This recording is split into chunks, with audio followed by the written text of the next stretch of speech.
What's going on, LG fam? What's going on? Welcome back to another episode of the LG Podcast, your favorite podcast for anything and everything in pop culture. As always, it's your boys, J-Mag, Jet, and Cody back again with another banger episode for you guys today. Before we do anything, I did see this on somebody else's podcast, and I want to incorporate that here because it's very, very important. If you are watching this right now, make sure you hit that like button. Please do us a favor, hit that like button, get us in the algorithm, because that is how our podcast will grow. So, greatly appreciate that. For you guys today, we have a fun episode for you guys. We're going to be talking about Invincible. We're going to be talking about Daredevil Born Again Season 2. The premiere was this week. A lot of fun stuff with that. No movie of the week this week, unfortunately, but we do have movies that we did see in theaters individually, some of us together. So that'll be fun. And then the LFG news. There is a lot of fucking news. There was a lot of stuff that happened this week. There's a lot of stuff that's going to happen next week. It's going to be crazy around here. So, let's get ready. All right, we got a name here. Shigeru Miyamoto has challenged everyone to count all the different Mario characters that appear while watching the Super Mario Galaxy movie. It's the 40th anniversary of the Super Mario series. A multitude of characters from the history of the series will appear one after another. Try to count them if you can. That's how you do it. That's how you make a multiversal type of collaboration. With a little bit, like we're gonna be there, but you're not gonna tell them who it is. So I appreciate that. Y'all don't know what I'm talking about. I'm talking about the MCU because the chairs and all the names. But anyways. Hell yeah. You get people excited, and this is the right way. Mario characters. Waluigi? Wario? Yep. Maybe? I don't know. It's likely, yeah. Damn. But, I mean, you can click the next one, because now that I mentioned Boo, yeah, go ahead. Charlie Day says he'd love to make a Luigi's Mansion movie happen. Not that you would make it like a horror movie for kids, but it could have some sort of jump scares in it. Is this supposed to be the next one? Yeah. Oh, okay. If they show Boo, man, I thought it was specifically. He could allude to some King Boo stuff, because like I said, me and Jet were talking about this off camera yesterday, and I've never really played the Luigi Mansion games, but King Boo having a role in that OG one, man, that would be pretty cool. Will it? Yeah, they should 100% do this. Well, for money. They're gonna make a lot of movies. It's all animation, so this is gonna go on forever. Anthony Starr on fans pushing for him to play Albert Wesker in the Resident Evil film. I don't even know what it is, man. People keep bringing this up, and I think the only thing I have in common is blonde hair, which I've gotten rid of. I think you'll probably need someone younger. I'm 50. Hey, but Wesker ain't that young either. And yeah, look at that. He's Wesker. Yeah, he's Wesker. That's kind of crazy. As an actor, this is a wild take. Like, older people play younger people all the time, and everybody can change their hair color for a role. Like, what is he? He's acting like he's never done this before. Well, he also said he doesn't know who the fuck that is. Yeah, and go ahead. My point to that is Walton Goggins doesn't know who the fuck is going on in Fallout either. So exactly. Like, what are you talking about? I'm pretty sure he did Like, if I've never heard of a character, I'm not just going to say, yeah, that'd be a cool idea if I could do it. I'm hearing like, you. He probably just gets approached with this shit. He's like, bro, I don't know anything about that guy. You probably need someone younger because it's Resident Evil. There's fucking 9 games. There's a bunch of movies. Like, he doesn't fucking know who this is. Well, I could be very wrong when I say this, but he's playing Homelander. I've never heard of anything about The Boys until it came out. There's no way. The chance of him knowing Homelander was crazy. Like, come on. I just think it's a wild take. Just study up. Wesker ain't in all the 9 games, by the way. Like, he's in a few. Yeah, well, what does it take to study up? Like, literally, that's it. Research. But if you don't want to do it, you could just say that too, right? Exactly. You just say it. I don't want to do it. You don't want to do it. Hey, that's fine. But you're an actor talking about some. I don't have that hair. I'm 50. What are we doing? That's wild. McDonald's US has officially revealed their collab with K-pop Demon Hunters. Customers will choose between 2 adult meals, the Huntrix meal or the Saja Boys breakfast meal. Come on, 31st. Yeah. That's cool. That's gonna be instantly selling out that day. So it's crazy that they're adult meals. Yeah. That's like the first, right? Yeah. That is crazy. No, Or not the first, probably, not but the it's first, still but yeah. crazy. Yeah, for K-pop Demon Hunter specifically to be an adult Yeah, meal. adult meal. What are we doing? Huh? They know their target audience clearly. And that is That's it. Conclusion of, yeah. You look surprised like you didn't put That's it. it. Netflix is raising subscription prices for the second time in the last year. Ad tier $7.99 to $8.99, standard $17.99 to $19.99, and premium $24.99 to $26.99. Inflation. You know, it gets to a point. I'm obviously pissed, but it gets to a point where like I'm wasting my breath, yelling every time they do this on them. For what? For what? At the end of the day, if you're gonna keep the subscription, like we're just yelling at a I wall. don't. I do not. Trust I buy me, it when I need it. I got ads here, and it's free. And it's free. Ads here is insane. Hey man, get it how you live, man. You know I got my other ways. Tubi reacts to Netflix raising their prices again, raising my price from free to free. Let them know. We're gonna add an extra E at the end of that. Free. To this day, I'm trying to figure out how they're making them Tubi movies, but hey, Tubi got a good catalog, man. For being free, for being free, they do have a decent catalog. I will give crazy. Free is a hard thing to come by with some, good stuff. Pluto TV said it gets to a point. Oh yeah. Speaking on Netflix raising their prices. Come on over. And clearly everybody knows, and they're just chiming in. And you know what this reminds you of? The CEOs at the burger places. Yeah. Everybody just sign it, they see what's going on and just stacking on top. This is... Well, also, because it's like Netflix is king, honestly, when it comes to streaming. Mm-hmm. So it's like they do this, here comes Disney Plus, here comes HBO. Like it's a fucking domino effect. So the whole industry feels the effect of this. So I mean, I get it. I absolutely get it. What I don't understand from Netflix is like, you're number one, and there's no way you're losing money in any form or fashion. Why do you need to raise prices? Is it just because you can? Well, the thing that they always say is that as our content gets better, the cost goes up. Oh, that's so stupid. You know what's crazy though too? Since they did that whole fiasco with Warner Bros, they got paid. I don't know how much billions. It was like the number. It was like $2 billion. $2 billion just to walk away. Here you go. Here's $2 billion. Have a good day. They said, so we made money, and y'all lose it. Yeah, it's so crazy. Netflix.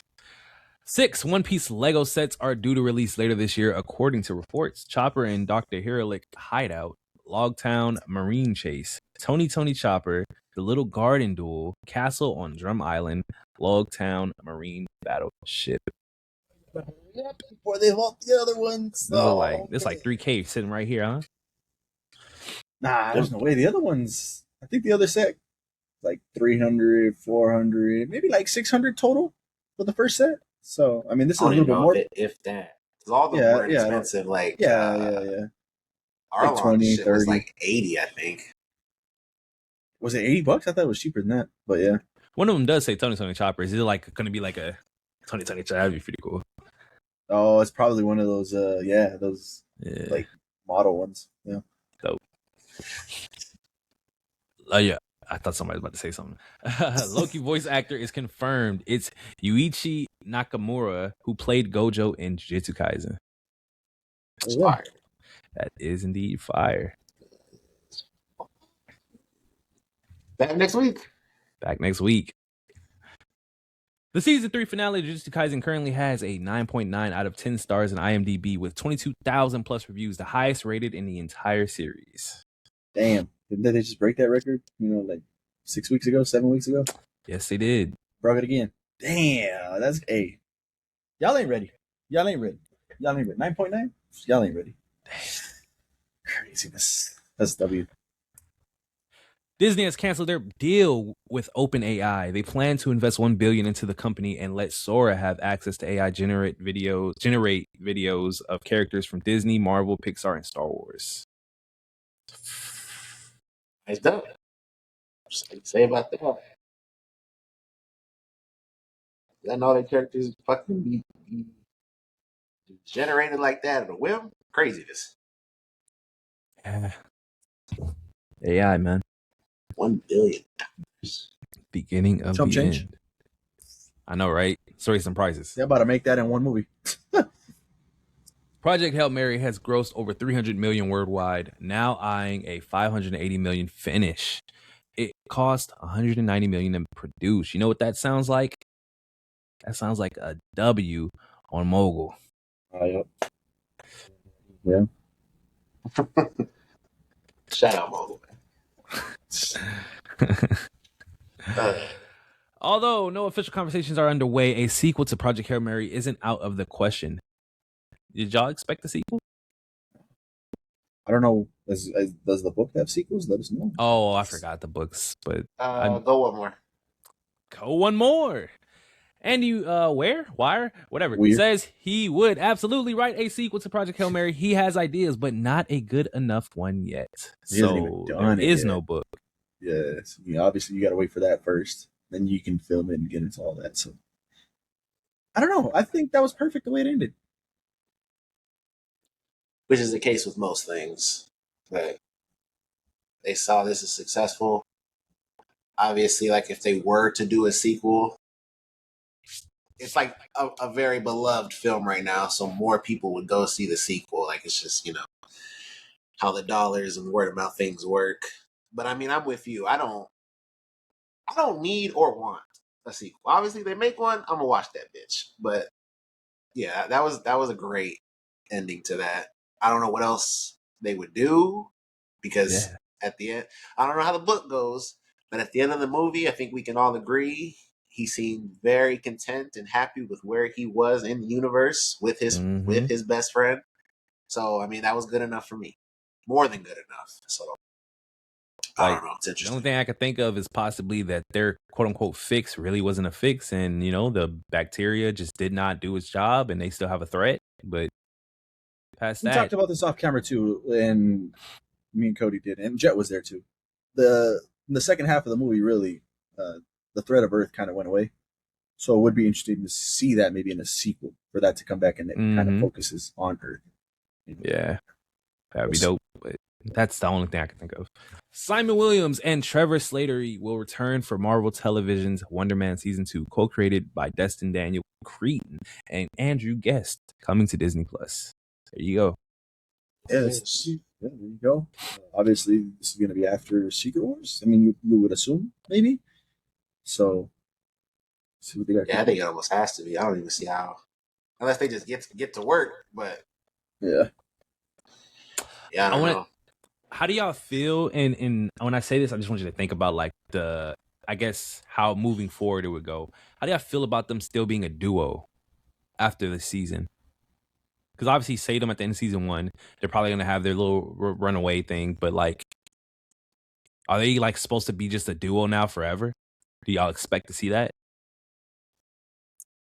Guess. I mean, I don't know if it's going to be like a Barbara Batman type thing, or Oracle Batman type thing. But yeah, I don't know. Maybe it's just best friends, and I don't know what else they could do outside of just being friends. Yeah, I don't know, because like I talked about in the review, like what made season 1 so great, aside from obviously them two, is that it was a super grounded story that that felt like it wasn't in the MCU, but still at the same time felt like it. It was really weird, but it was like a beautiful blend of that. And that's not going to be in that season. Like them going to auditionings and trying to get on the show and ultimately getting in the movie. Like that's not going to be a part of it because they're fucking fugitives now. So I don't know. As far as like them being partners or a duo, I guess. I mean, he doesn't have powers. He's just more of like a great character with a great background, and he has really great dialogue.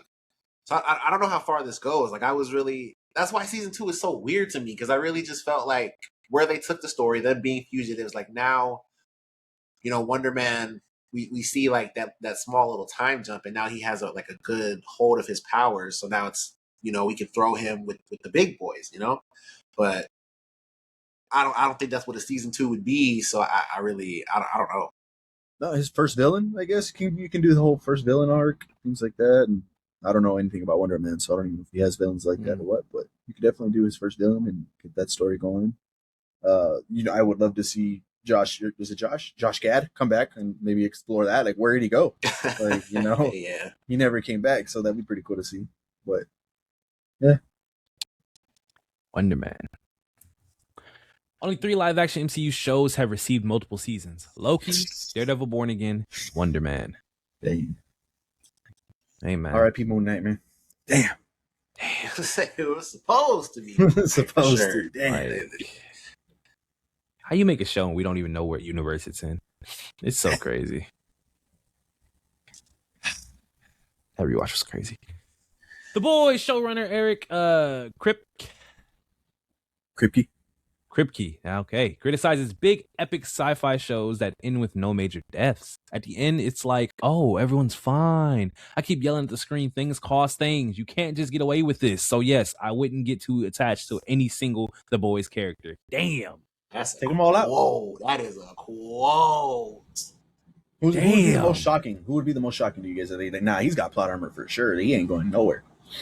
Before we do that, this is 100%. While he is talking about The Boys, this is a shot at Stranger Things. Oh yeah. Yeah, for sure. Yeah, no doubt about it. Yeah. But to your question, I could see MM dying. I could see Starlight dying. I could see Frenchie dying. I'm not gonna lie. If you could see all of them dying, they could all die. Exactly. Yeah, the Like, only everyone one die. to answer my own question is Huey. See, You think he has plot armor? I feel like he's our main character. That we've been with him since the opening scene. yeah, I know, but like, I feel like the main plot revolves around him so heavily that he can't die. Yeah, that's what I'm saying. I don't think he's the one that would shock me if he were to die. Oh, yeah. Okay, Yeah. I see what you're saying. Yeah. Because Butcher, we can clearly see that. Oh yeah, I mean, Clear I as day. fully expect him to die, like going out in a blaze of glory. Like, yeah. Wow. Oh man, so close. I can't wait. Yeah. There we go.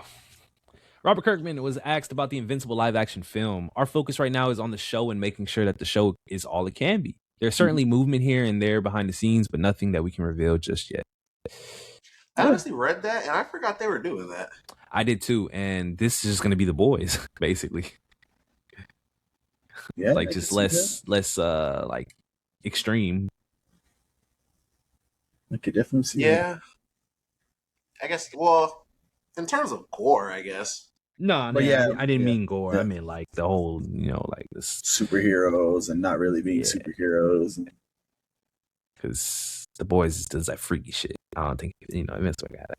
But anyways, Disney plans to push hard to get Avengers Doomsday on as many premium formats as possible, such as Dolby, D-Box, and 4DX.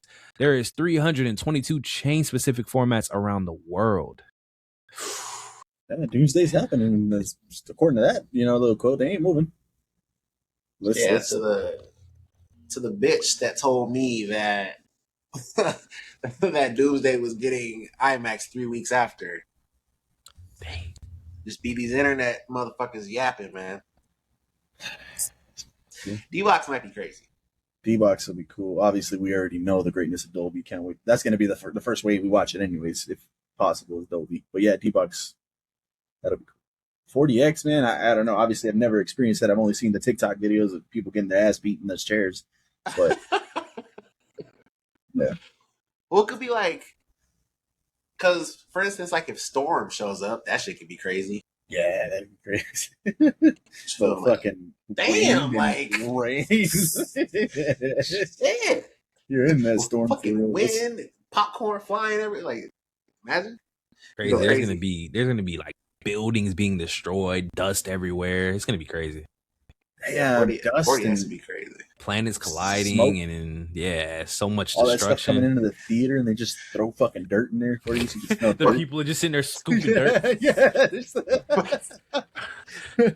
When they come out from when an explosion happens, and they're all ashed up or whatever. All the dirt, that's just the way they're gonna come out the theater. They just drop a bunch of dust from the top. Fucking Magneto destroys New Jersey. Fucking waterfall, just a tidal wave of fucking water. Just, damn.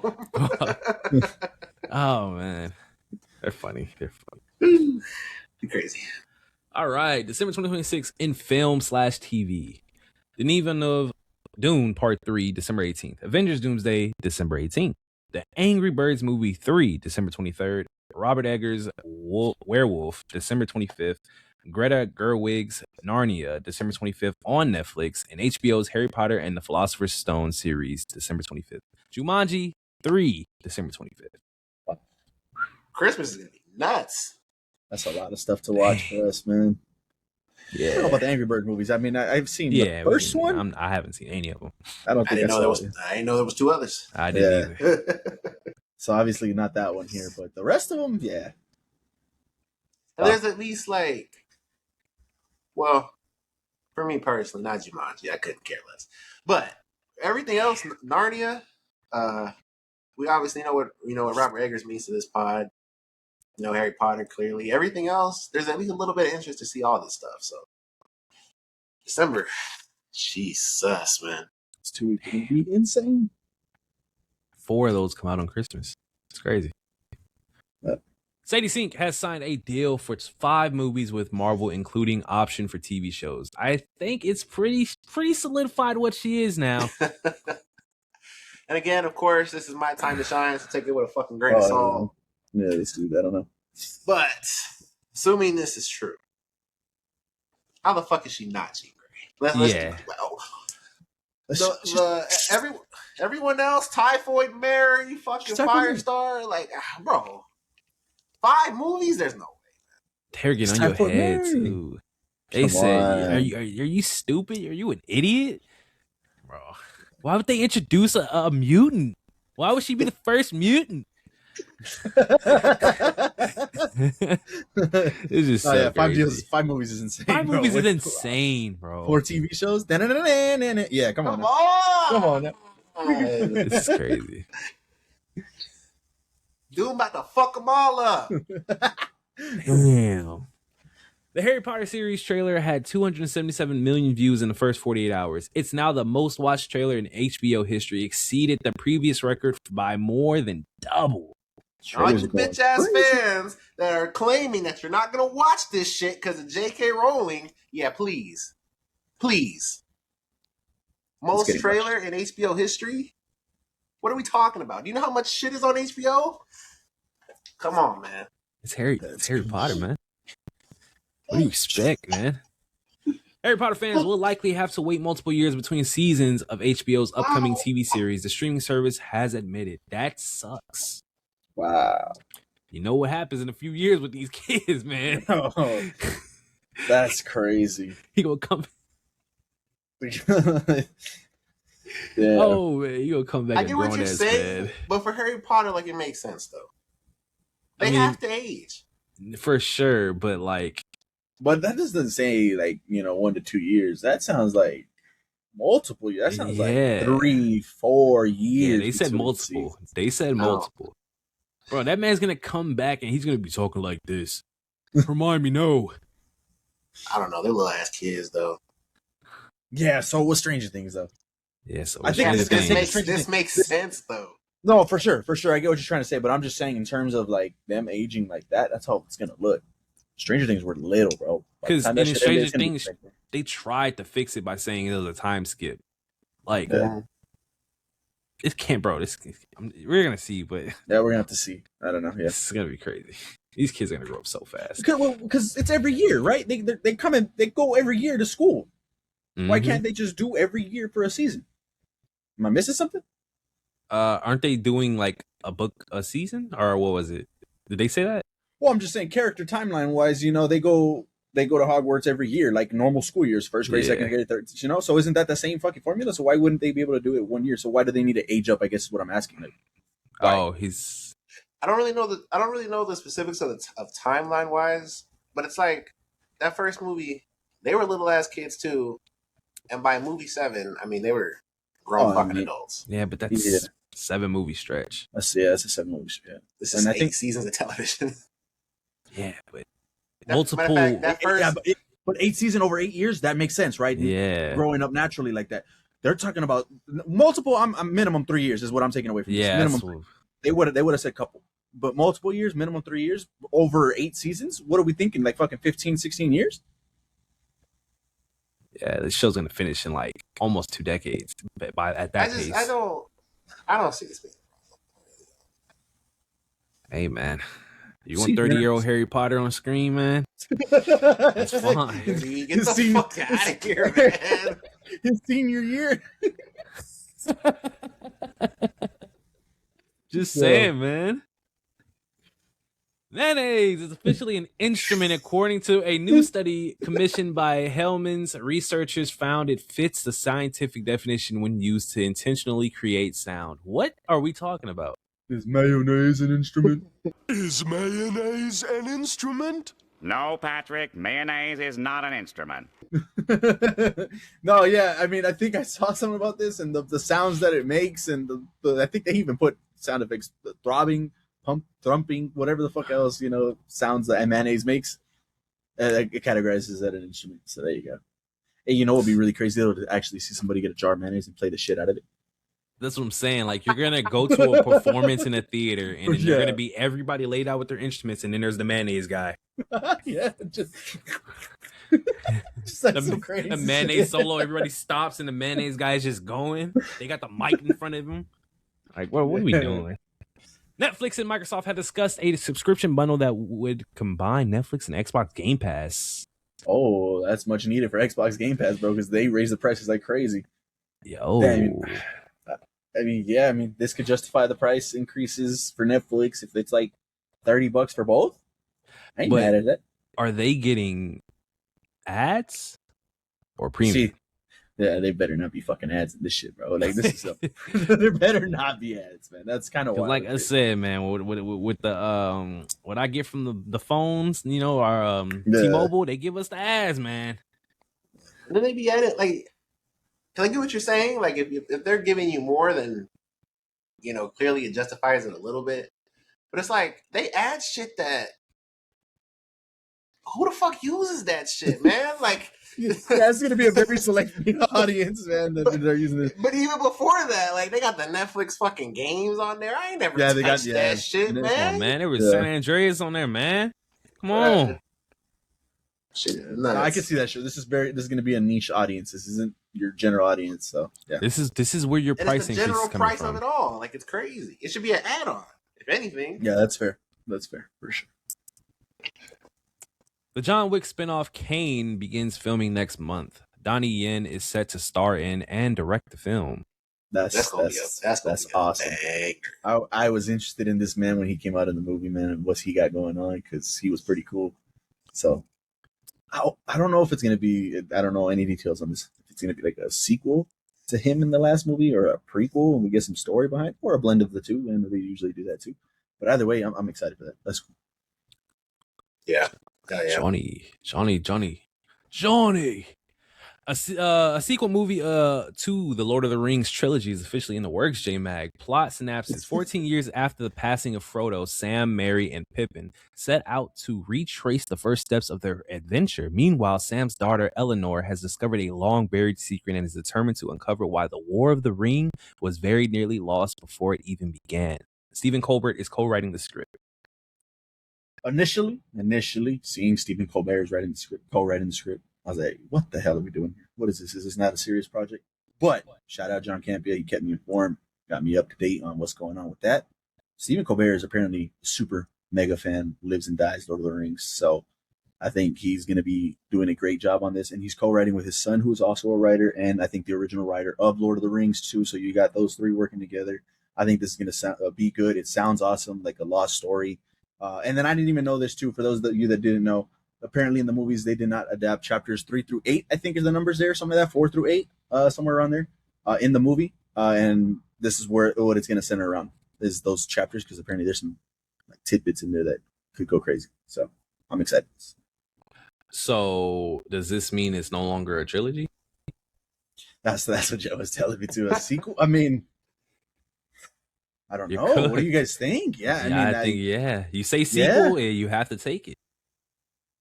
You're But see, cooked. 14 years though is the difference though. I mean, you say that, but Incredibles made another one 20 years later. Yeah. But that was directly right after though. Not 14 years in our time. 14 years in movie time. Oh, I forgot. Movie time, 14 years. My bad. So I mean, I could kind of see this as like The Hobbit. The Hobbit was back in the day. That's not considered a fucking part of the original Lord of the Rings. There has to be something. Let me think. Go ahead. Why you think about that? Because I was gonna say, in defense to Lord of the Rings, at least when people talk about it, Star Wars, all the trilogies are broken up as different trilogies, even though it's all one timeline of events. The whole Skywalker saga, though, is what I mean. I could see that as being the whole Skywalker saga. But I mean, I get what they're saying. Dang, I can't think of any that have had some type of time jump like that. Well, you know what's about to come out though that's gonna have this exact time jump? Doom Part 3, a 14-year time jump. So there's an example right there. But that's I don't know. That's different though because it's obviously still Timothy Chalamet and Paul Atreides. This one's not, to my knowledge. Maybe Frodo, I think, is coming back from what I heard. What? I'm not sure. We will have to see. The Dragon Ball Super Galactic Patrol arc will purportedly be animated by Nahiro Shintani. He previously worked on Dragon Ball Super Broly. His fluid and distinct art style quickly became popular among fans of the anime. I agree because it is amazing. Yeah, this is incredible. That was nice. I don't know how that's gonna work per se on a budget scale, episode to episode, and obviously every Dragon Ball episode is action filled. But yeah, I mean, just having this guy still there working on future Dragon Ball stuff, and we know how crazy it's about to get with transformations and new characters and things like that. In theory, it should be a positive all the way around. Because Broly is the best looking Dragon Ball we've ever got, hands down. Well, there you go. Dave Filoni says Maul Shadowlord will bring some of George Lucas' original plans for Maul to life. George Lucas and I had some talks about Maul over the years and what his plans for Maul had been. And so I felt Maul Shadowlord was a way of honoring that future that we were going to have and finally bringing some of it to light. That's cool. I mean, George Lucas' original plans. I'm sure he's talking to him about all that stuff. So we'll at least get some George Lucas tidbits vision in here. That's cool. I mean, because this trailer already looked good. So. No, for sure. I mean, I didn't need this. Obviously, it's cool to hear that. Yeah, this is one of the most anticipated for sure. Man, both of them trailers have been amazing. Well, look forward to that, brothers. That concludes LFG News. Well, there you guys go. LFG keeping you up to date on all your latest news in pop culture for the week. So if you heard something you didn't already know about, hit that like button now. That would be much appreciated. Moving into our what do we watch this week? What do we watch? What do we play? Or perhaps what do we listen to this week? Like we mentioned, no movie of the week, but we do have our own individual movies, things that we watch, and then we'll jump into our usual shows that we're super excited to talk about. But let's go around the horn first. Cody? I gotta go see what it's called. All right. Hold on. Give me a second, brothers. A few moments later. It is Mike and Nick and Alice. Never heard of it. It came out 2 days ago. It is with Vince Vaughn, James Marsden, Isa Gonzalez, Keith David's in it, Jimmy Tatro is in it. So some known names out there. I'm not gonna recommend you guys watch this movie because I'm not gonna recommend that. But I will say it can be enjoyable. It is literally just a comedy action movie. The plot's very simple. It's about our main character Nick. He came from the future to fix a wrong that he did, and it just goes on that journey. And it's a love triangle between him, Nick, and his wife at the time. But yeah, it just goes on. They're all basically in like a gang. They're like assassins, and somebody's a mole, and we're trying to figure out who it is. And then apparently, Nick lied about who it was, and that's why he had to come back and fix it, because it was his boy Mike. And it's just their little adventure that they're going on, trying to save his life. And then there's two Nicks. That's why it says Nick and Nick. But it's all right. It's not crazy. It's whatever, The plot's, like I said, it's just very simple. Something else really to it. It's just a comedy. It just gets a little laughs in here and there. And yeah, I don't know. Comedy? I wouldn't say cringe. It had some decent laughs in there. It was just okay. Like, it wasn't like, it was just like, okay. Like, I don't know how else to explain that. Like, it was just so basic. Yeah. Like, nothing crazy really happened, They use time travel, so it's kind of like you know what's going on after that. Like, oh, okay. They make jokes about that, and it's whatever. It was like a rating wise, it's probably like a 5. Average. Okay. All right. So yeah, there you go. Mike and Nick and Alice. I think I said that right. There you go. Yep. All right. I could jump into mine real quick. Starting with this first one here. This one dropped on one of the streaming services. I think it was HBO Max. Now You See Me, Now You Don't. I was super excited to watch this. Same. I wanted to see this one. I was like, oh shit, pretty cool. Let me check this out. I don't know if Cody's gonna want to watch it after this. I was very disappointed in this. Like, the OG cast came back. Even like the second one for a good while in this movie, I was very scared that they were just gonna ignore Lizzie Kaplan, who was Lula in the second movie after the first one left, after Henley left. They were not acknowledging her. Henley just shows up and it's like, all right, cool, business as usual. They mentioned Lula and she's no longer in the picture. She's, whatever, doing her own thing. So I was like, no way, you guys aren't even gonna like meet up, nothing. Well, it's just a mention. But no, later, halfway through the movie, she does show up and she does become a part of the movie after that. But yeah, like, seeing the OG cast was cool, but it was a very, very disappointing movie. Like, it was not it compared to the first two, because I love the first two. Like, the first one was the second one wasn't as good, but it was still good. And I was super excited to watch this one. It just fell flat. It just really fell flat. The villain was generic.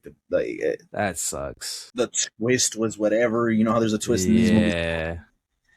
Same kind of concept from the second movie that they used, and it's like, man, I've seen this already, and it was better than this. So yeah, I just I was very disappointed in this. I think I'm at a 3, maybe a 4, but I'd have to go. Yeah, it wasn't for me. I just did not like it, and the first two were for me. So there you go. Yeah, there you go. Check this one out if you guys want to. Up to you. I know Cody was super excited, so maybe he will eventually. We'll see. But there you go. Now You See Me, Now You Don't. The second movie I watched this week was Ready or Not, the first one. This one was on Disney Plus as well. Kind of crazy that it was on there. But obviously they got their whole Hulu merger, and so that's why this is on there. This one was a solid movie. I think this was good. I think the comedy, because it's like a comedy horror, I think the comedy was good too. It wasn't like cringe comedy. Like, the jokes made you chuckle and things like that. The concept of the movie was pretty cool. I mean, it's Ready or Not. It's hide and seek. If you guys have seen the trailers, the movie's been out since 2019. So that it was just cool. It was a good, solid movie. I gave this one a 7. Did nothing crazy, did nothing bad. It was just right there in that middle point where it's an enjoyable time. Samara Weaving, who plays Grace, did a fantastic job on this, and she was really your main character. Yeah, they have all these other characters. Yeah, she's fantastic. They have all these other characters and actors in here, but they're there part of the story. But it was really Grace, and this was her movie, and it was a solid movie. I do recommend checking out this first one. The lore as to like this rich family, and the initiation when somebody else joins was cool. And that they apparently never played. They play this game, I think, one time before this was like 26 years ago, something like that. So it was just like the luck of the draw for her. Obviously, we wouldn't have a movie without it, but it was cool. It was solid. I do recommend checking this one out if you guys haven't seen it. 7 for me. But the reason I watched this one was because Ready or Not 2 came out, and I never saw the first one as I just mentioned. But when I saw the trailer for Ready or Not 2, Here I Come, I said, "Damn, that looks pretty good." I actually want to see this now, so I told Babe we got to go watch the first one, and then we could get tickets for this one because I do want to watch the second one.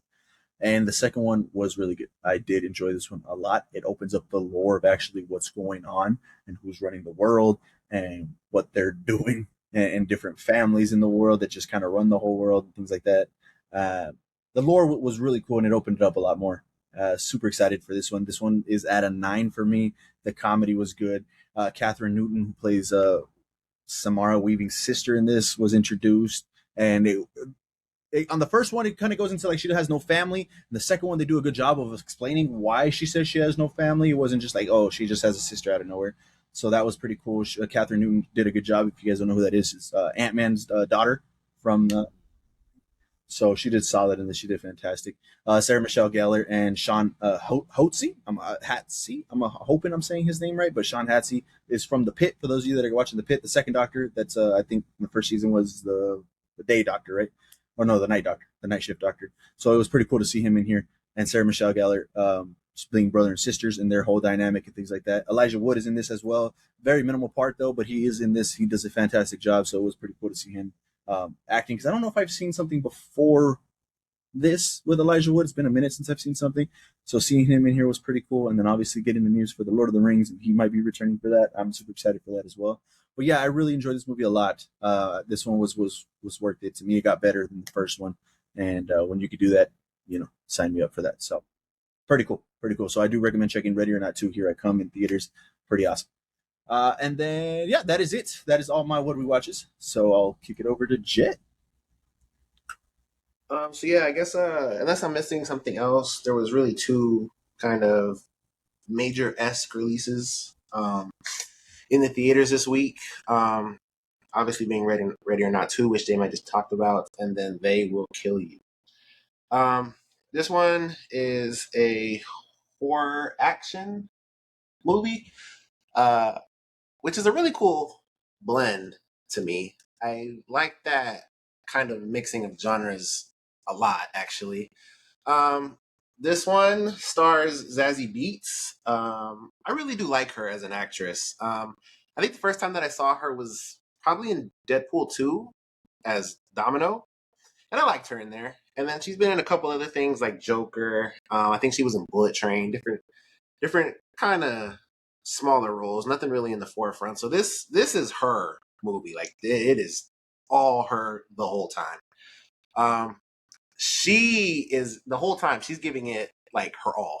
Like it was a very like physically demanding role, and I could tell it just took a lot to even do this, because a lot of the action sets in here are like they look like it took a lot to do. It kind of sucks because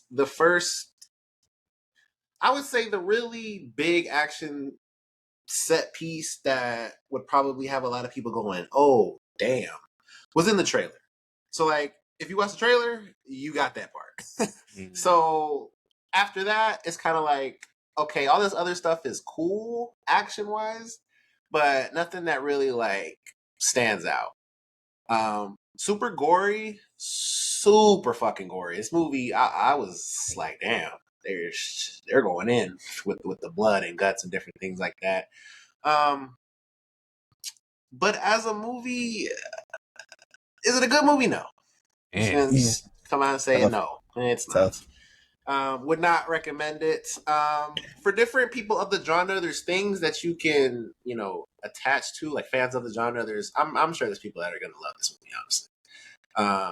You turn your brain off, you could probably have a great time with it. But unfortunately, my brain was on and it was working, and yeah, I found several problems that I had. So I'm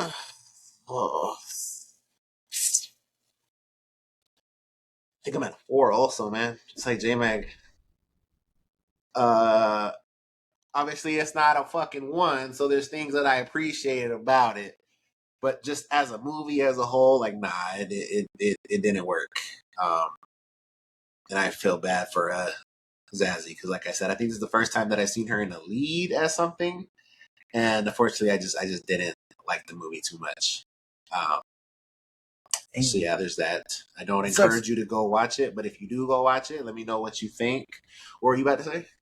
Because in Ready or Not, because you had mentioned like there's things in here that like I'm assuming that doesn't make sense for the movie, right? Like okay, how did she do this when obviously that's not possible or some shit like that, those type of shit. Yeah. With Ready or Not 2, the only things that were like that was like shooting a gun and like like, hey, you should be out of ammo, or and that only happened a couple times. But outside of that, like there was really nothing that's like, hey, that's stupid. That didn't make sense for how humans work or how that shit works or things like that, So that was a positive for Ready or Not. Talking about Rambo Nancy. There you go. Yeah, I mean, like I said, she does a lot. She does a lot in this movie, and if you just go in there, you just enjoy your popcorn. She might be a 9 to you, but yeah, unfortunately, I didn't like it too much. So obviously, that's spoiler free for the most part. Like I said, that first action sequence, if you haven't seen the trailer, probably blow your mind how crazy it is. But yeah, if you do end up watching it, or if you have seen it, let me know what you think in the comments below. There's the 2 movies of the week. Yeah, it's amazing. And you got anything else? No. All right. Well, there you guys go for those movies of the week. Just remember, our reviews are our opinions. So if we encourage you guys to go out and watch these movies for yourselves, gather your own opinions, come back and share your thoughts. Let's get straight into it here. Let's talk about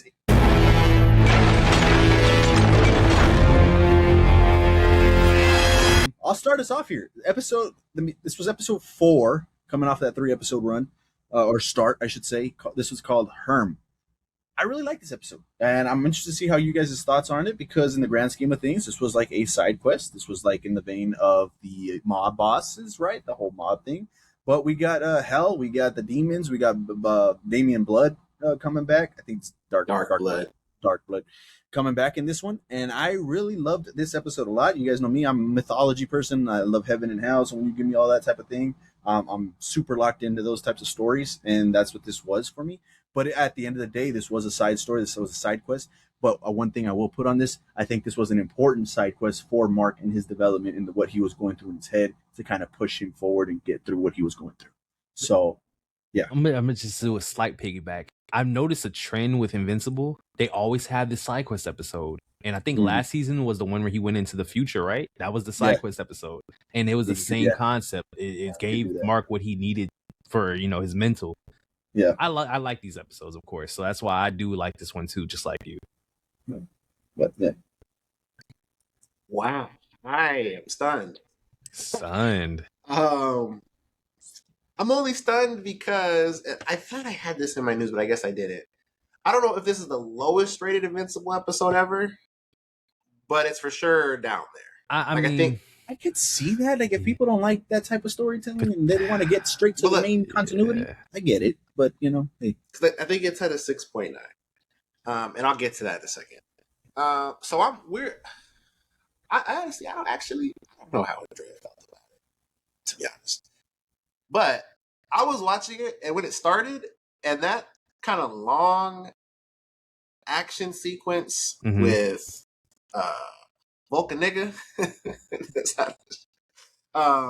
and the Dark Bloods was going, because it was going on for a while, like to the point where I was like, damn, they're still fighting?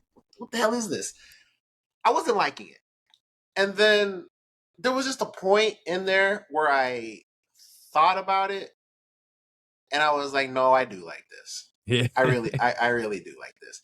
And it's interesting, J-Mac, and I thought you were going to say it, but you and me, when we did that trailer reaction, and even before that, really, but we had the mindset that this season looks like a filler season. Like from everything that's going on and how the last one ended, kind of how we see the view of the Invincible timeline. Like we were thinking, like season 4 might be like Mark getting a little more character development and fighting all these different things, and then season 5 is maybe Thrag and all that other shit. I will say, since I'm speaking on that, I think that's going to happen way quicker than we thought. But we'll get to that obviously later on. Yeah, just like you guys, I mean, the explanation of, because I was going to say heaven and hell, but there's no heaven. There's no heaven in this world. Which is cool. I don't think I've ever heard some shit like that. Like it's just hell, and it's hell, but it's like it's not even hell for real. Like it serves a real like purpose. Yeah. I really enjoyed that. They kind of, I don't know. I feel like the episode could have been structured just a little bit better. Because, like, that part where Mark's falling in the hole and they're just falling for a long time and just talk. I forgot what the fuck they were talking about, but they're just falling and they're talking about nothing. I was like, see, this is filler. Well, I didn't like that part. Though. You didn't like? I like that part. I thought it was funny. I thought it was cool. You know, him taking the helmet off and on. I enjoyed that part. Like, I had a good time watching that scene. So it was. I see what you're saying. It was cool for a while, but it just kept going.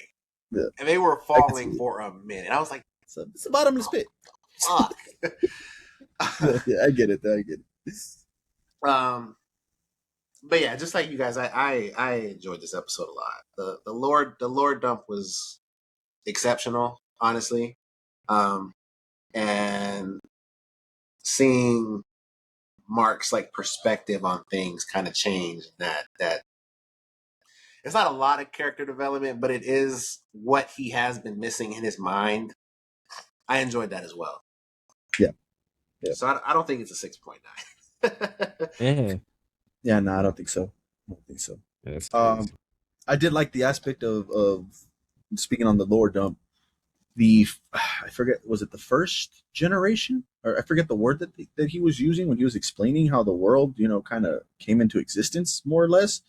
And they're the 6th generation. Our humans living on Earth are now the 6th generation, right? 5th generation were the demons. The fifth generation was this bitch at the beginning. The Vials, I think, was what they were called. Mm-hmm. And then the 3rd generation, I think they said they don't talk about the 3rd generation. So I was like, oh shit, okay, could that come up later on in a story point or something like that? So that'll be cool. 2nd generation was these kaijus and shit that we've been seeing throughout the entire show. Yep. That's them from the 2nd generation. They've been there the whole time. They've been there the whole time. He was like, it's not radiation. No, it's not radiation, man. This is where they live. And then the 1st generation, all we got on them was that they're stronger than the 2nd generation. So I did enjoy that aspect of finding out like Earth was being developed that way, but by who or by how, they didn't really explain, or if it was just evolution or what was going on there. But I thought that was pretty cool, and I hope we get to see that. Maybe we will, maybe we won't, in a future story point where, you know, something comes out of that conversation.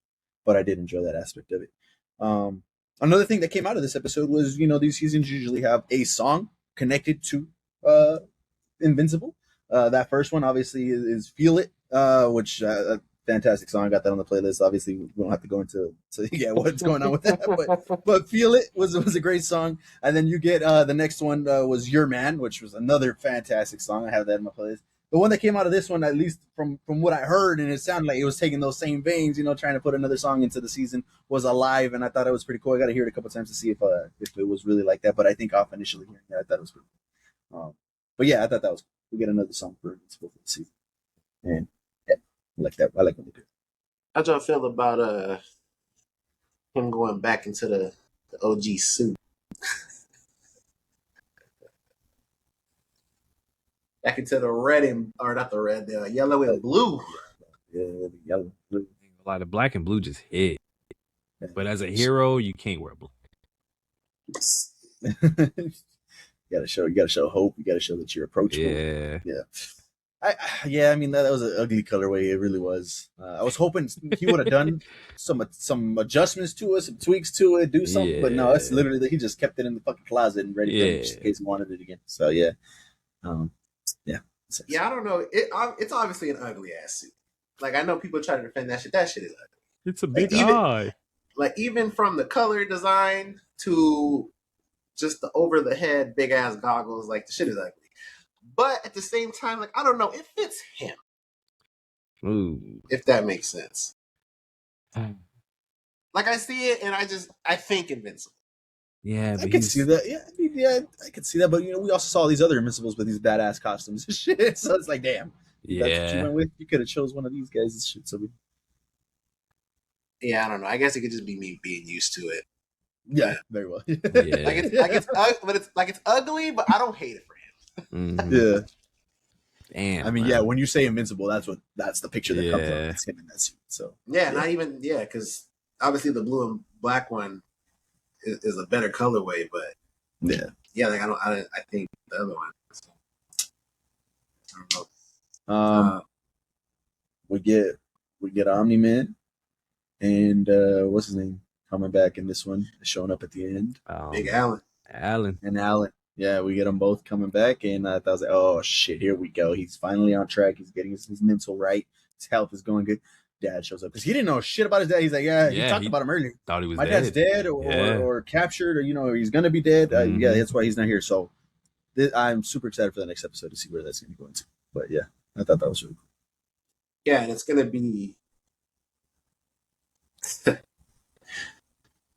like he's gonna have to talk to Debbie, man. Like they've been like, I think we saw it in the trailer too. Like it's at night, she opens the door and he's there. Like they're gonna have an interaction. I don't know how the fuck that shit's gonna go, but she's happy now, bro. They're gonna move into her own house with this dude. They're gonna live their life together, and here he comes. Here comes just showing up like, hey, I got a bad suspicion she's gonna go for it. Ooh. No way, bro. They threw in there. I miss my wife. Here comes him. All those fucking feelings. She's about to sell the house. Like, oh man. She wasn't gonna do that right away, right? She needed some time to process, like moving into another house with this dude and getting another. Cause she was like, no, my memories are in this house, and my whole life was in this house. Yeah, that's been their whole relationship. Like they kind of have a little pushback, but the other was just like, no, let's just do it. Yeah. All right, fuck it. Yeah, I could see that for sure. That's the next episode. Oh, yeah, that's crazy. Yeah, that was good. The end credit scene, Damien Darkblood and talking to Satan, right? And I don't know if this is just more side story for that side for Hell, or if this is going to lead into something else. Because he said, hey, something on Earth is making her wanting to go up there. She didn't just do this for no reason. So let's find out what's going on Earth. What are the humans getting into that she wants to destroy them? I was like, oh shit. We'll see if that's. Shout out to Robert Kirk for making Satan a bitch. Yeah. Yeah. Bro, he is a bitch. Yeah. I didn't like his design when he was little. I didn't like his design when he was bigger. Like he just looked horrible. He looked but yeah, he was a bitch. He couldn't even fucking handle business. Couldn't do shit. So I got it. She did something. All right, you got it. Bro, Mark coming in and just punching her once, and then that was it. Threat's over, and then she gets up again. Obviously, she regenerates. She does it again. It's like she's nothing to him. I was like, wow, that's all it took. Okay, we spent and if you think about it like that, it's like, damn, we spent a whole episode on this shit when he could have just came down here and fucked shit up like that. That's kind of crazy, but yeah. Yeah, that's why it's kind of interesting because I don't know if I would say it's a good episode, but I enjoyed the contents of what they gave us. Because yeah, like you said, he could have that episode could have been over in 5 minutes. I thought she was strong as shit. She was down there fucking everybody up. She was, yeah. But I guess those motherfuckers are weak. So, yeah. No, yeah, solid episode, good episode. I enjoyed it. Thought I was something Omni, man. Yeah. It's good to hear Clancy's brown voice though, because he did his thing. That's pretty cool.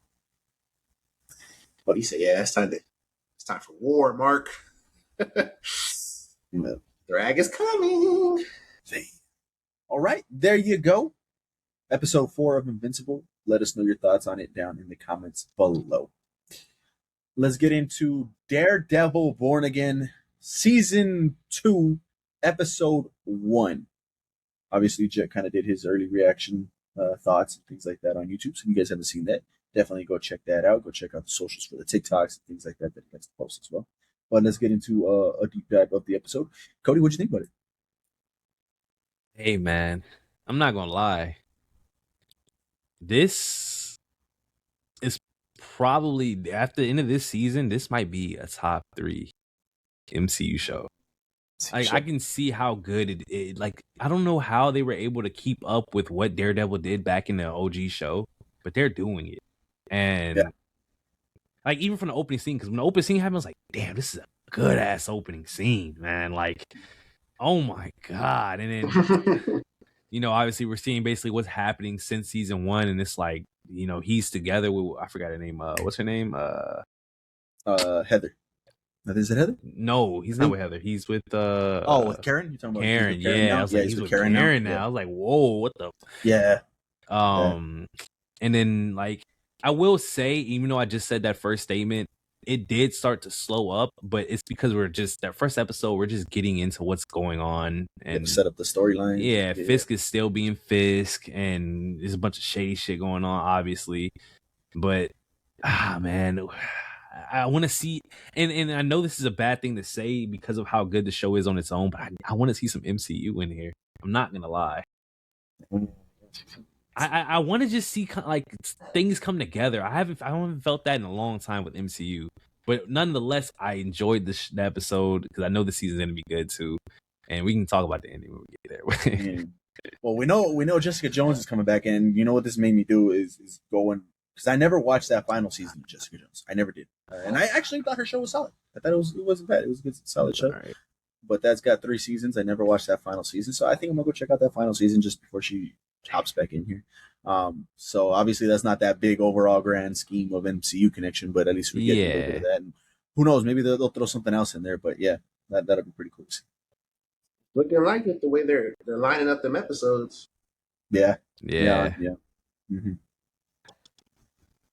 Oh yeah, this was a fantastic episode. Obviously from start to finish, I thought was really good.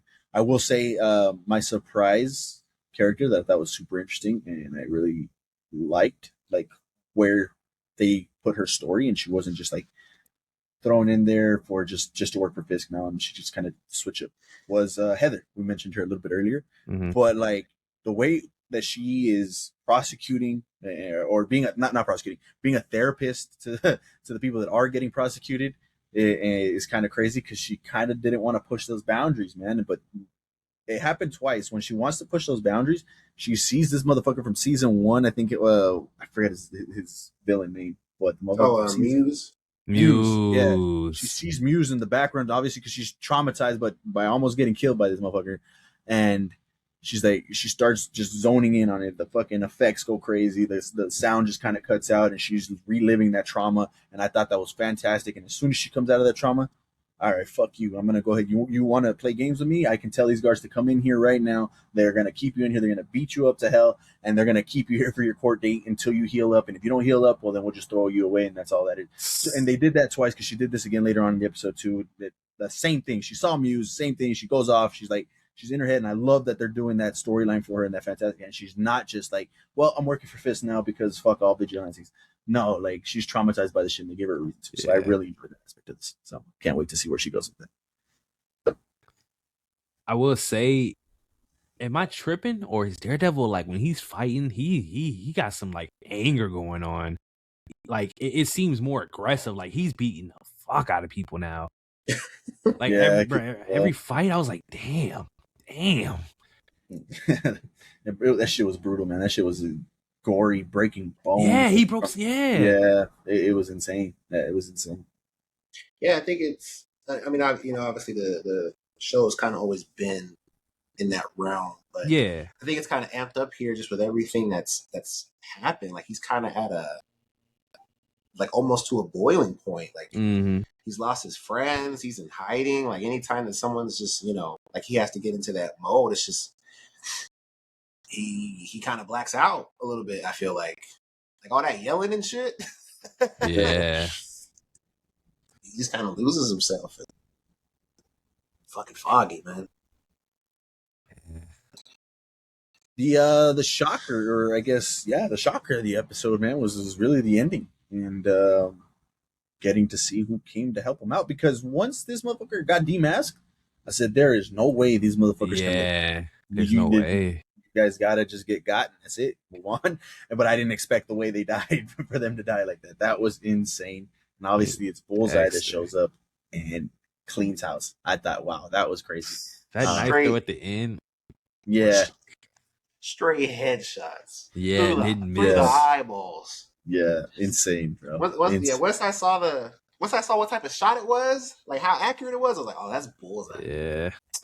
Like, oh hell no! Just like Cody said, that knife, you're welcome. Oh my. Yeah, God. that's just crazy. Yeah. Oh, even mention it, Stu Macher's in this shit too. I was like, what the fuck? Matthew Lillard, hell yeah. Oh yeah. Matthew Lillard. That comment, I didn't realize he was going to be in this season. And he plays the generic CIA, I'm untouchable, like I don't care who you are type of thing. But for some reason, Matthew Lillard just makes it work, and it's good. It's like, yeah, it's a trope, but I enjoy what he's doing. It just goes with it. So that was pretty cool.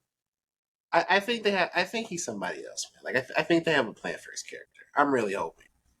Mm-hmm. Like I don't know. Like, not to say he's like a super high profile actor. Obviously, a lot of people know who he is. They know his face. But the way he plotted him in the show, yeah, the way he's moving, like I don't know.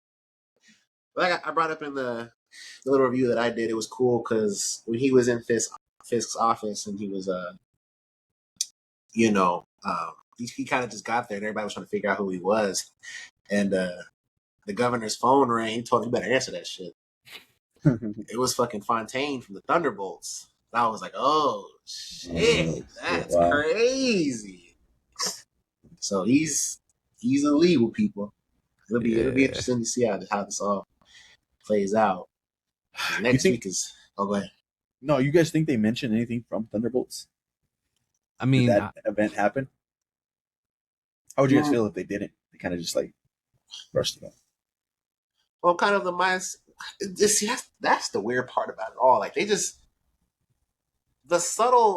it so subtly with like MCU movie tie-ins, and sometimes they'll bring the characters that are introduced in the shows to the movies, but like events, like they just don't, unless it's they've said this too. They've said they're not going to really talk about it, so I get it, but it's like, damn, but this isn't the same universe. We know it is. Like, it's an MCU cinematic universe. It's like, at some point we gotta expect a little bit, It's like, exactly. Damn. Yeah. I don't know. I really do think it is. There's gonna be some tie-ins here to the movies for sure.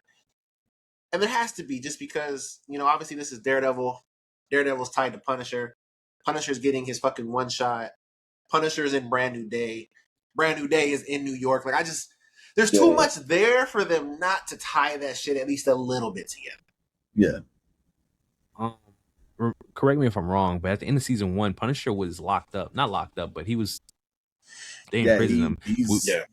So we still need to get it because we know he's going to be in Brand New Day. So we need to know how he got out and stuff. And we're probably going to get, but I think you guys never saw that end credit scene. I don't think you guys did, but he lured one of the guards in, broke his arm. I do remember it. Yeah, okay. I was tripping. I got himself that. up.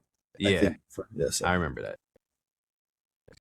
Yeah, but even if like that end credit scene wasn't a thing, I would still think like either he's in this season or that's the start of the one shot. Because that one shot's like an hour, I think. Oh, then it could be him breaking out. So yeah, it'll be. Oh man, I don't know. It's good though. It really is. No Spider-Man. Like I don't. It's just crazy to me. Yeah, I mean, because Wilson Fisk is a big part in Spider-Man. Like exactly. I don't understand. Well, it's just them not having rights. You just can't use them. Yeah, forget about that. That's so stupid, man. Yeah, it sucks. Honestly, like Marvel should just try to make a new deal with them.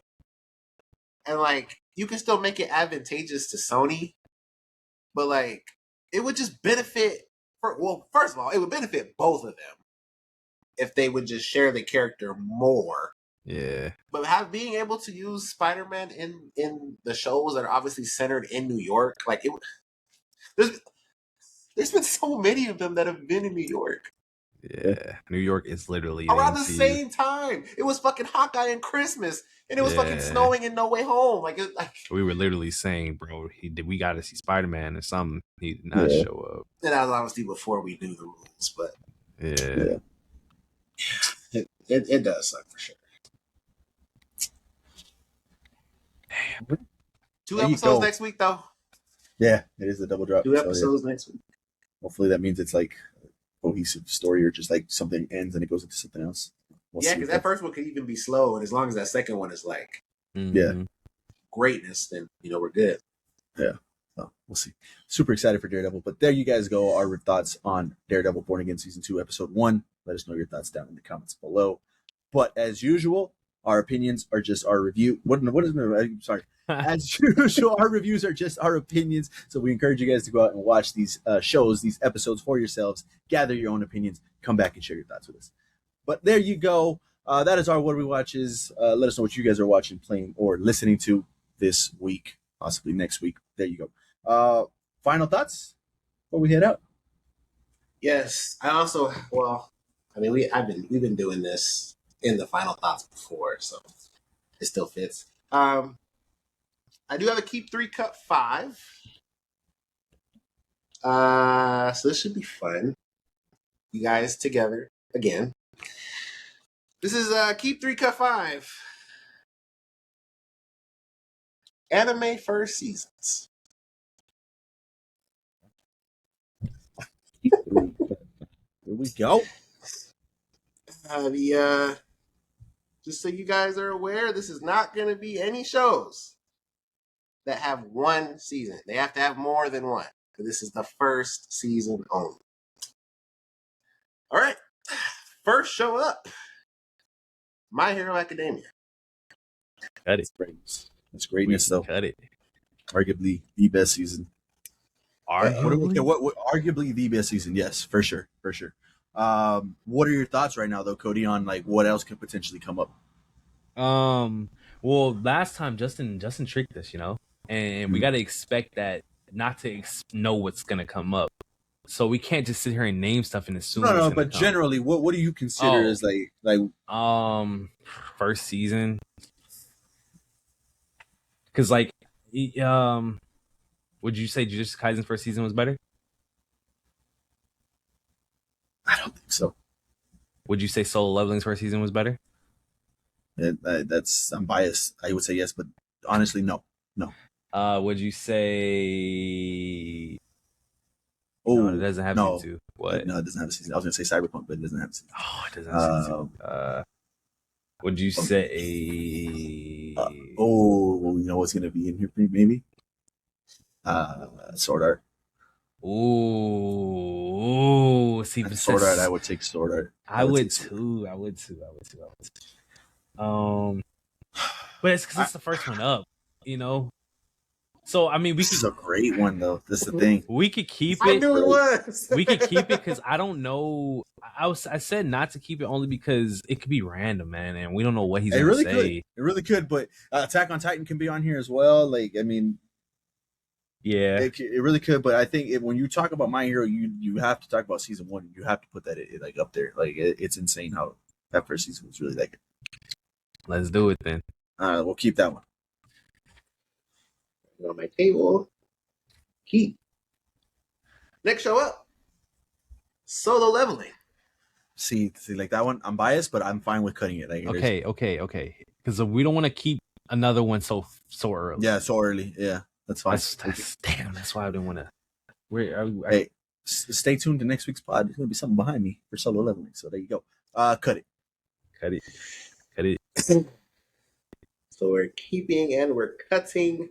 Next show up, Attack on Titan.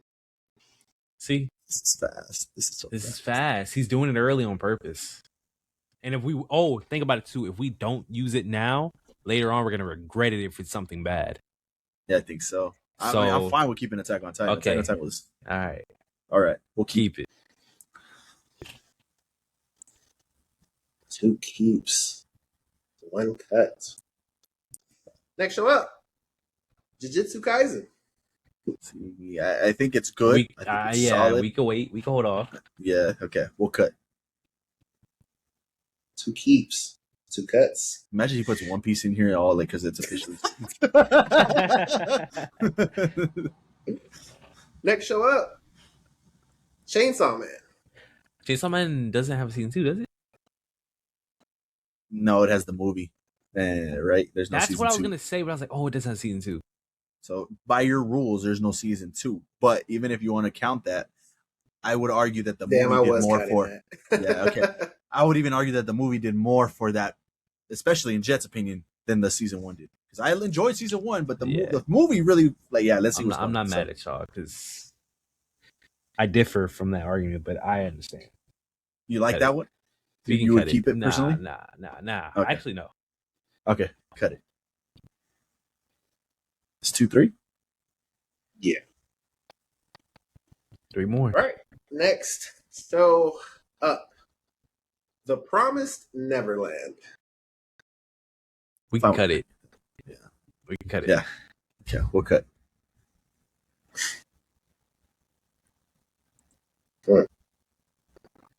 Interesting. Next show up, Vinland Saga. I have to keep. I'm sorry. Are we done? Are we done? We're done. We're done? We're done. We're done. We're How done. many's left, Jet? How many's left? 2. This one and the next one. Oh, that's it. There's only 1 show left. It's Oh, okay. I'm fine with that then. I mean, I thought we had like 2 or 3 more to go after this. Okay, no, we're good. I'm fine with keeping that, this. man. That's fine. That first season is something serious. Yeah, for sure. I For forgot about that. Sure. Yeah. There you go. There you go. There you go. What did we cut? What did we cut, man? So, to recap, fellas, you kept My Hero Academia. You cut Solo Leveling, surprisingly. Attack on Titan, you kept. Jujutsu Kaisen, you cut. Chainsaw Man, you cut. Oh, Vinland Saga, you kept. I wrote that backwards. Vinland Saga, you kept. And The Promised Neverland, you cut. So the last show was Fire Force. Oh yeah, I'm not. Yeah, I think we aced we this. did good. Yeah, I think we aced this one. Yeah. Not gonna lie, cutting The Promised Neverland is crazy. Is it? Is it? So you would have cut out of what would you have cut from Marzen to keep Promised? Probably Attack on Titan. What? Wow.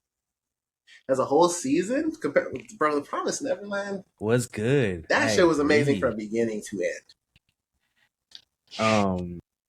It was. So you would have kept My Hero too?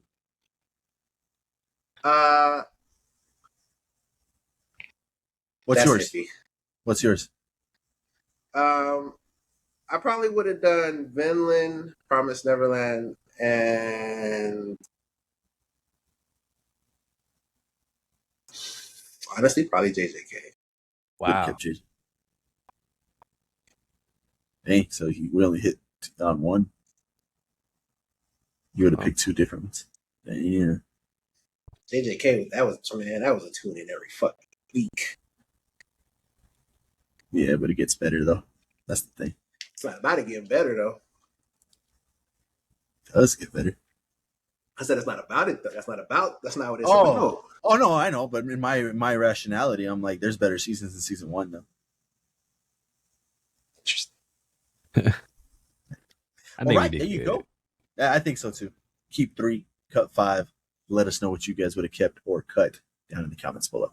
At the beginning of the pod, Cody was praising how Mario was doing the drops thing with the characters, and he was criticizing the MCU Yeah. about keeping shit hush hush. Right. And you didn't say anything about it, and I was kind of shocked. I thought you would, but they revealed fucking Fox McCloud in a fucking movie poster a week before the movie is supposed to drop. So that was a thing. Yeah. You have anything else before I go? And it was just funny because this guy brought up how they Yeah. Oh, Gita's crazy. Yeah. My defense is that Gogeta one is crazy. That Gogeta one is so crazy. That's insane. That's insane. Like, why are you doing that? That's insane. that Super Mario basically advertised that they're gonna have so many different characters from the universe that they want y'all to try and count Mario. them. Yeah, Of Mario, not of Nintendo. Of Mario. Okay, I kind of that cancels out what I'm gonna say then. And what pisses me off about this one, and we've talked about this plenty of times off camera. What pisses me off about this one is we're a week away. We're there at the finish line. My tickets are purchased for literally April 1st, the first day this movie drops. And we're gonna drop Star Fox in a fucking movie poster. Don't get me wrong, I was super fucking excited too. I was super hyped up, like, oh hell yeah. But at the same time, it's like it would have been so epic to just watch this on screen. And just I would have literally audibly like, oh shit. Sorry, kids. Sorry, but damn. Like, yeah, that would, yeah. Honestly, yeah. Gogeta is so like to this day. That insane. has to be the worst one in history. That's insane. That's insane. You make Gogeta canon on a poster. Gogeta fucking blue. And it was even like seeing him in the movie, like it was still incredible. Yeah, it's not just Gogeta, it's blue Gogeta. That's upset. Like it still blew minds. Yeah, but it's just like imagine like we had no fucking idea. Like that's crazy. They're handing this shit out on a poster is diabolical. Because there's people that didn't see the fucking trailer. They just saw Dragon Ball. Oh shit! Here you go. They're walking into the theater. What the heck? Yeah, imagine that's worse than Star Fox being shown a week early. Like, you're literally going up to the theater the day of to go watch your movie, bro, and you get spoiled right there. Yeah, Gogeta's in that shit, man. Crazy. Yeah, that was insane. Y'all aren't ready. That's crazy. Yeah, that one's nuts. Insane. Also, yeah, there's that one. This guy, Wu-Tang Chad, he said, my favorite movie of all time is different from the greatest movie I've ever seen. If that makes any sense. That does make sense. This makes sense. I haven't brought this up to you guys, but I've been wrestling with this in my head because you guys know I love fucking solo leveling. Obviously, next week you guys will see something that is insane. But I know what the GOAT of anime is, and this is what I've been wrestling with in my head. The GOAT of anime is One Piece. My favorite anime is Solo Leveling. That's fine. That's the same vibes as this shit, right? Like, I understand One Piece is the GOAT. That's the number one of all time. But if I were to make a list, if that's even the fucking thing, which I doubt it, that's my own fucking headcanon, it would be number one Solo Leveling. But I understand One Piece is the GOAT. That I completely understand this. And what do you think, Jet, about like that? Because I know your favorite anime is Full Metal Alchemist Brotherhood. But do you understand One Piece is the GOAT? See that? What do you think? It's crazy you brought this up, man. I've been fucking wrestling with this in my head for like the past fucking 2-3 weeks already. I love seeing tweets like this, man. Like my For You page is honestly full of shit like this. It's really interesting. And I forgot I had this when I was thinking about what I'm about to say. But it's really interesting because I don't know. Like, I think that there's certain animes that if you brought that anime to a table or just a group of people, of anime fans sitting at a table that are logical and aren't fucking biased, I think there's a group of animes that you could bring to that table and then be like, yeah, I could see that as the greatest anime of all time. Right. I truly feel like Full Metal Alchemist is in that category. I feel like Attack on Titan is in that category. I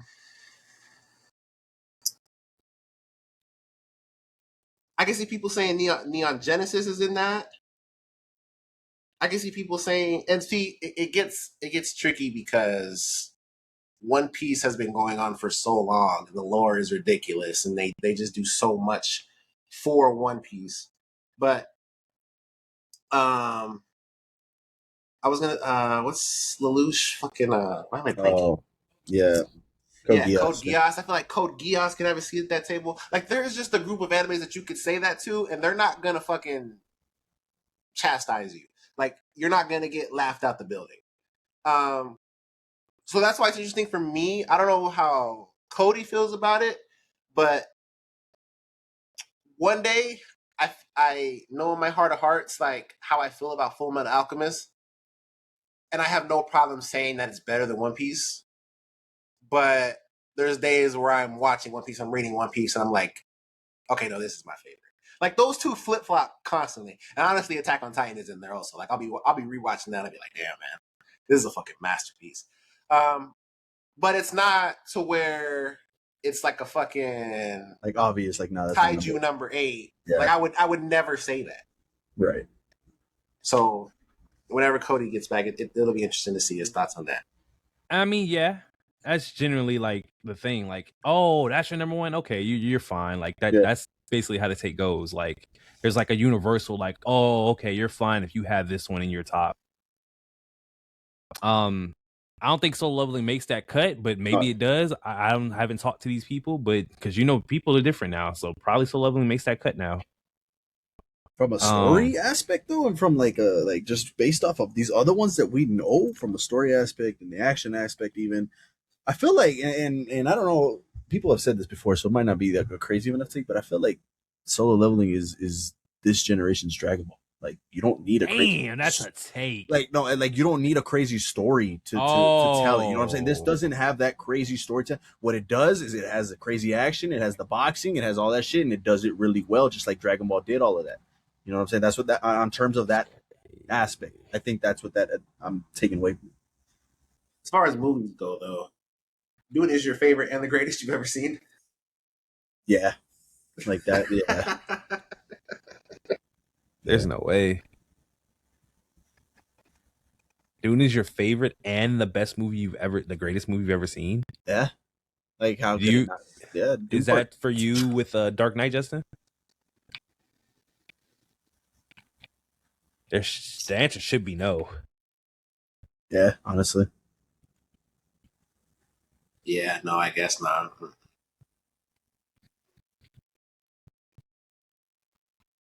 Well, I think I can, like I said, I can still understand people's like perspective of having a favorite and then having it be different from the greatest movie they've ever seen. Because at the end of the day, people are subjective to their own opinions on what they like, and yeah. And if you could view something objectively, then this take should be fine in your eyes. If you have an issue with this take, then you clearly just don't know how to see something from an objective standpoint. What's the greatest movie you've ever seen? Probably Parasite. Sure. But in terms of story, right? That's like that's what I take away from Parasite, because if you compare it to Dune Part 2, right? Like Dune had the effects, the it performances, might be the score, the you know, and not I'm just saying, for example, that no, yeah, but yeah, it might be Dune. Because like, what if I say the greatest movie I've ever seen was Oppenheimer? See, that to me, I haven't seen Oppenheimer, so I have no take. But I've only heard how long it is, and it is boring, is it not? I didn't think it was boring the only time I've seen it. But if I probably watch it again, probably. That's the thing, though. I think, and this is all subjective. At the end of the day, greatest movie I've ever seen. This is off of one viewing, though. Like, to me, you should be able to go back to the greatest movie you've ever seen, watch it again, and be like, yeah, that's the greatest movie I've ever seen. But are you trying to say, I feel like that's a very specific thing. Like, are you trying to say that in order to be the greatest, it has to have a rewatchability? It can't be a one and done? I think that should be part of, like, the check mark that when we're going through it. Yeah, I think, opinion, yeah. Because, like, music, I could see that take. You know, music has to be, I feel like, generational. It has to transcend time. Movies, though, do they have to transcend time? I mean, when a movie becomes timeless, I think that becomes its own category. You could throw on a movie right now, and just doesn't matter what era we're in, what year we're in. But see, this is where that becomes a personal thing, because, like I said, me personally, I don't think I could sit there and watch black and white movies. But I know there's a group of people out there that love black and white movies, and they feel like they can go back and watch them over and over. I cannot do that. I feel like I would get bored out of my mind. That's a good take, because obviously Citizen Kane is considered one of the greatest movies of all time, and I've yet to see that, so it'd be very interesting to get my take or my thoughts on that to see. But see that fucking Casablanca, yeah, another one that's like that. Damn, I don't know, because and it's even tougher because we don't have the evidence, because I've never seen it twice. But I mean, that movie blew my mind. And it's not even just from like it's obviously telling like a historical thing, but like the acting was phenomenal. The story was incredible. It looked insane. Like seeing the actual atom bomb at the end, like it's ridiculous. That question is crazy. Because I guess it just depends on who the fuck you're asking. Because you ask somebody, they'll be like, well, what's the rewatchability? It's like, what does that matter to you? Yeah. Me, it doesn't. To that guy, it doesn't. Yeah, for sure. Yeah, let us know. Is your favorite movie of all time the greatest movie you've ever seen? Really fucking interesting conversation. Two more. Rate these 4 actors all time. It's because of TikTok. Yeah. Well, no, I don't know. This might just be this guy just. I don't know. No, but is this why you picked this? Oh no, I just saw it. Oh, okay. Because obviously, Ryan Gosling just had, his big movie, and everyone's on a Ryan Gosling kick right now. Cody asked if he was underrated the other day, so I did, and I think this list has a easy 1 and 2 counter. You can either interchangeable 1 and 2. Past that, I think it becomes, Okay, I'm gonna spit mine out right here, and let's see where it goes. Leo, Christian. This is where. Well, you're opposite from Cody already. Yeah. I might go Ryan over Denzel. I might. I ain't gonna lie, that's a take. That is a take. Let me see what's going on here. Let's find out. Well, while he's doing that, I think the interchangeable is easily Leo and Denzel. It could be either or. After that, my list would be Christian and then Ryan, but I think Ryan is still underrated. But compared to these 3 gentlemen here, he's still at the number 4 spot, sadly.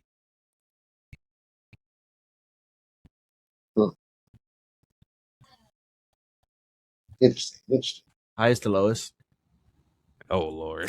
What are we doing? I didn't see Book of Eli. I'm just that's another one that people don't really. At least I think that's the consensus. That was crazy. That first one was crazy. Gotta start. You gotta. Man, that's because I mean. I'm about to say it starts getting ridiculous after that. Yeah, it does. He's got great shit, and he's great in it. Like,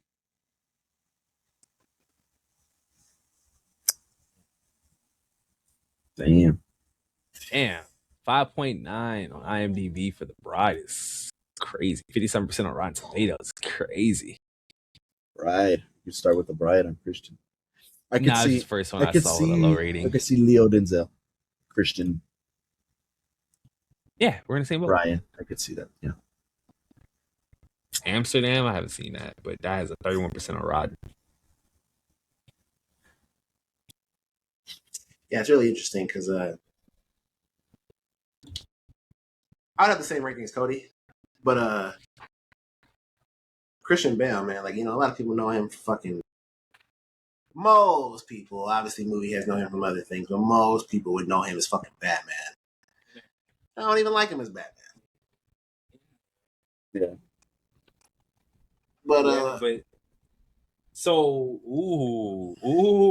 so are you trying to say that Christian Bale isn't even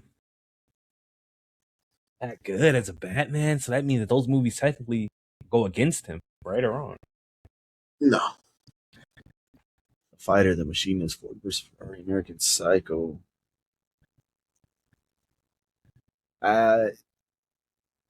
I could see Ryan above Christian. I don't know. But see, I wasn't trying to say all that. But because he, man, American Psycho, man. Does Ryan though do anything? That's why I said is he underrated. But then because you could like really look it through here, like La La Land, Blade Runner, which is let me see. Like he has some good roles in here besides the typical comedy guy that he does. Crazy Stupid Love, it's a comedy, but it was pretty good for him. Yeah, I don't know, because obviously we love Ryan Gosling here, but I think people fall in love with his filmography more than like his actual roles in those movies, because he's in great movies. He really is. Yeah. But like Yeah. these other three, them fools get lost in the roles. Yeah. Yeah. Let us know how you would rank these four actors. All time. And then finally, we end with a little Grace Randolph beyond the trailer. Avengers Doomsday Doom Part 3. Jim, we were just talking about this the other day. Obviously, we know the answer to this, but I have something going past what she's talking about. Should one move or let them fight? She has three options: fight, Doomsday moves, Dune moves. We've talked about it ad nauseum here on this podcast. Dune Part 3 is not fucking moving. They have the exclusive 3-week window to those IMAX screens. There's no shot in hell that they move. They're set in stone. That's good to go. So Dune's not moving. We can take that off the thing. Coming from a money perspective, Doomsday might consider moving. But they got their whole countdown going, their whole timers going. We just talked about it a little bit earlier. They have their other premium formats that they just want to go ahead and go into. So obviously the answer is going to be fight. They're like Doomsday is happening. That should be a thing. And for what I personally would want, yes, that was where I was going to go. Let's go. Let's have a Doomsday. I will spend my day at the theater. Like I used to do that back in the day. Watch 3-4 movies in a row. Go in the morning, get out at night, and had a movie day. So with this, obviously you got 2 movies, but the rewatchability and let me go see that shit again. What just happened? I could spend the day there, honestly. So have y'all ever watched a movie in theaters and watched it again right after? Yeah, Endgame. Endgame. I think we watched it. The first showing came back. I think like a 6-7 o'clock showing, something like that. So we did. I think we did, didn't we? I don't remember that. I think that's what we did in rapid succession, but I want to say right after, because your mom wasn't with us. She watched the day 1 too, right?